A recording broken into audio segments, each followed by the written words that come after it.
హే మీరు 2 మ్యాచ్లు గెలిచేసాం, ఈసారి cup నమ్మదే.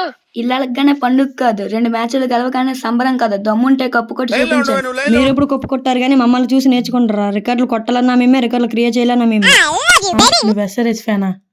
Yes, I'm fan of SRH. మీ రికార్డుల తర్వాత ముందు కప్పు కొట్టి చూపించండి. అసలు కప్పులు పుట్టిందే మా వంశంలోరా. నువ్వు ముంబై ఫ్యానా? Yes, I'm fan of Mumbai. ఈసారి కప్పు మాదే, ఈసారి కప్పు మాదే. రే మనం కొట్టుకోవడం ఏంట్రా, మనస్పార్థాలు తప్ప. అయినా ఐపీఎల్ గురించి కొట్టుకోవడం ఏంట్రా? అక్కడ ఐపీఎల్ టీం వాళ్ళందరూ బాగానే ఉంటారు, వాళ్ళ గురించి మనం కొట్టుకోవడం ఏంట్రా?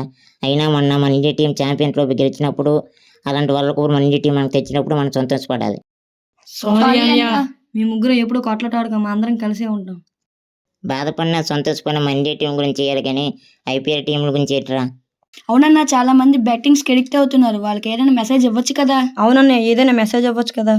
హాయ్ ఫ్రెండ్స్, ఐపీఎల్ వచ్చింది కదని మీ దగ్గర ఉన్న అమౌంట్ మొత్తాన్ని బెట్టింగ్లో పెట్టి లాస్ అయిపోయి మీ ఇంటిని రోడ్డు పాలు చేయకండి. దయచేసి మీ బాధ్యతతో మీరు నడవండి.